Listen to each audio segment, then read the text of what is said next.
Hello, my dear Karnataka Farmer Champions. A very big congratulations to all my dear KPC classes students and the entire Karnataka Pharma aspirants who have qualified GPAT 2026 examinations.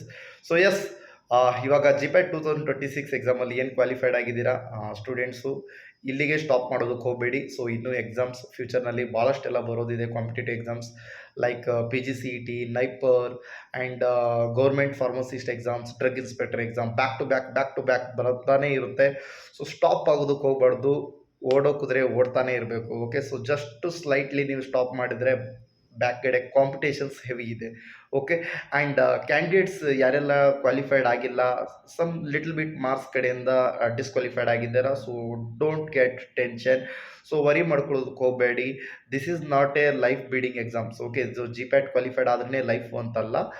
So ಇವಾಗ ನಿಮ್ಮ direct target ಏನಿರಬೇಕು ಅಂದರೆ P G C E ಟಿನಲ್ಲಿ come back ಯಾವ ರೀತಿ ಇರಬೇಕು ಅಂದರೆ P G C E ಟಿನಲ್ಲಿ ಸ್ಟೇಟ್ ರ್ಯಾಂಕ್ ಬರಬೇಕು. ಡೈರೆಕ್ಟಾಗಿ ಟಾಪ್ 10, ಟಾಪ್ 20, ಟಾಪ್ 100ನಲ್ಲಿ ನಿಮ್ಮ ರ್ಯಾಂಕಿಂಗ್ ಇರಬೇಕು. ಆ ರೀತಿ ಕಮ್ ಬ್ಯಾಕ್ ಮಾಡಬೇಕು. Okay, so G PAT qualified ಆಗಿರೋರೇ ಒಂದು ರೀತಿ ಶಾಕಿಂಗ್ ಆಗಿರಬೇಕು. ಓಕೆ, ಸೊ ಆ ರೀತಿ ನೀವು ಕ್ವಾಲಿಫೈಡ್ ಆಗ್ತೀರಾ, P G C E T definitely state ranking attend ಮಾಡ್ತೀರಾ ಆ್ಯಂಡ್ ಡೈರೆಕ್ಟಾಗಿ ಗೌರ್ಮೆಂಟ್ ಎಕ್ಸಾಮ್ಸ್ನೇ ನೀವು ಕ್ಲಿಯರ್ ಮಾಡ್ಕೋಬೇಕು. ಓಕೆ, ಸೊ ಫೇಲ್ಯೂರ್ ಆದವ್ರಿಗೆ ಭಾಳ ಒಂದು ಜೋಶ್ ಇರುತ್ತೆ ಕಮ್ ಬ್ಯಾಕ್ ಮಾಡಬೇಕು ಅಂತ. ಎಸ್, ಓಕೆ, ಸೊ ನಾನು ಕೂಡ ಲೈಫಲ್ಲಿ ಭಾಳಷ್ಟು ಸರಿ ಸೋತು ಗೆದ್ದವನು. ಓಕೆ, ಸೊ ಕಮ್ ಬ್ಯಾಕ್ ಯಾವ ರೀತಿ ಮಾಡಬೇಕು ಅಂದರೆ ಬರುವಂಥ ಎಕ್ಸಾಮ್ಸಲ್ಲಿ ಕ್ವಾಲಿಫೈಡ್ ಅಲ್ಲ, ರ್ಯಾಂಕ್ ಇರಬೇಕು. ಅದಾಗುತ್ತೆ. Okay, best of luck dear students.